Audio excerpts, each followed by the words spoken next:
What's up everybody, it's me Troy and I'm back again with another video. Thanks for clicking on this video and all of that cool stuff in between. First I want to say thanks to anybody who's commented, liked, or subscribed to any of my previous videos. As always, I have to say thank you, so thank you.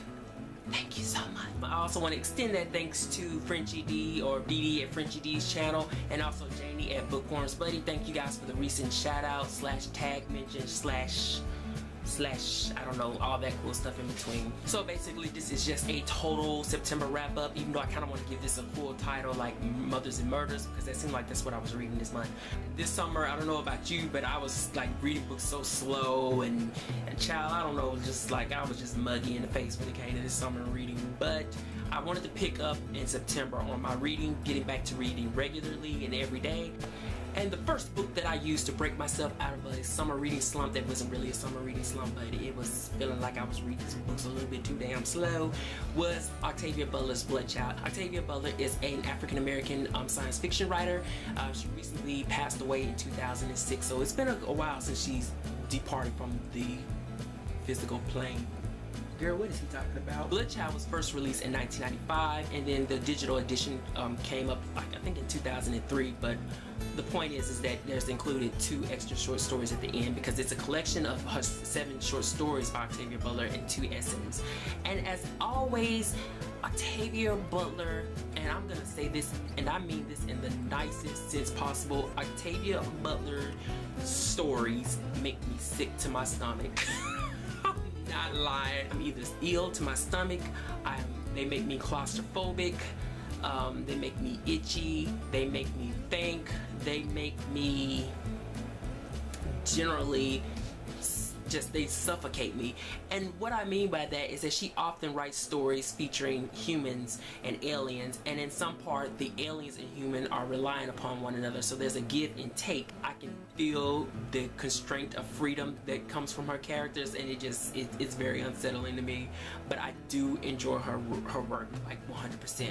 However, with all the stories told in this collection, there's one story in particular that was my absolute favorite, and it was called Crossover. It was, and while she writes sci-fi, Crossover was less sci-fi than all the other stories in this collection, because it was mostly about to me, it was much more of a pragmatic story related to how we give up our dreams when we end up working at jobs that pretty much diminish every little passion that we have about ourselves. And that's what took place in Crossover.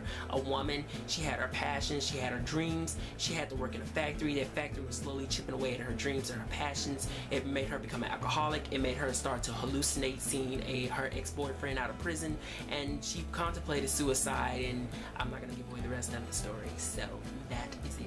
So I went ahead and immediately followed Bloodchild up with reading 2 more short story collections in Octavia Butler's Unexpected Stories that recently released in June.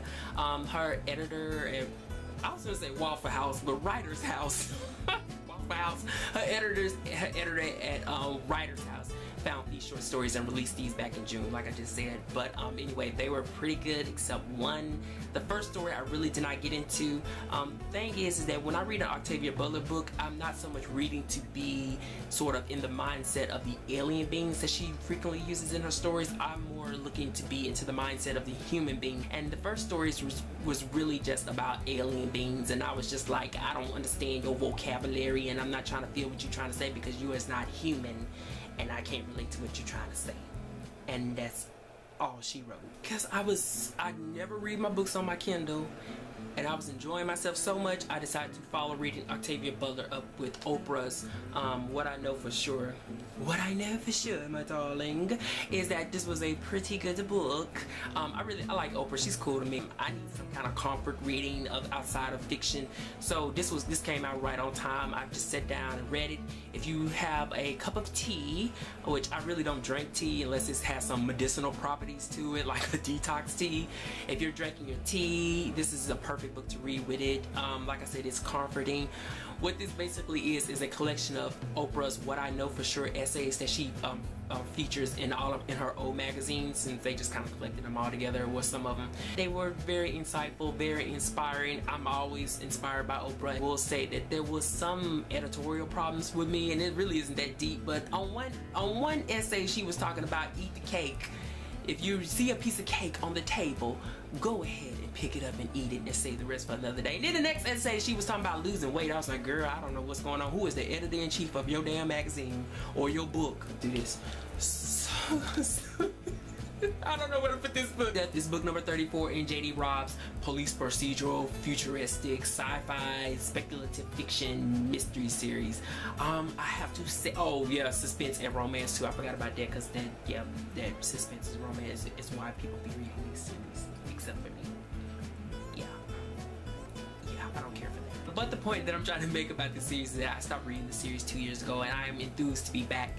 Delusion in Death opens at a bar. The bar is crowded with business people, professionals, and patrons trying to, take advantage of happy hour. And what happens is a airborne pathogenic is released inside the bar. What that does is it increases the patrons' testosterone level. It also creates hallucinations with them. They're hallucinating, they're seeing bees and wasps and ghosts and monsters in the faces of other patrons, and so they decide to go crazy and kill each other. And that leaves about 80 people dead in this bar, and so in steps Eve Dallas, homicide detective, New York cop, to solve the murder. And I'm not talking about this book the way I want to, but that's okay because I still mentioned it. I will say that I am very enthused to be back into this series. I want to talk more about what it's about, but you're 34 books in, then we could have a conversation that will just take ages to complete. But fortunately, a lot of people are familiar with this series.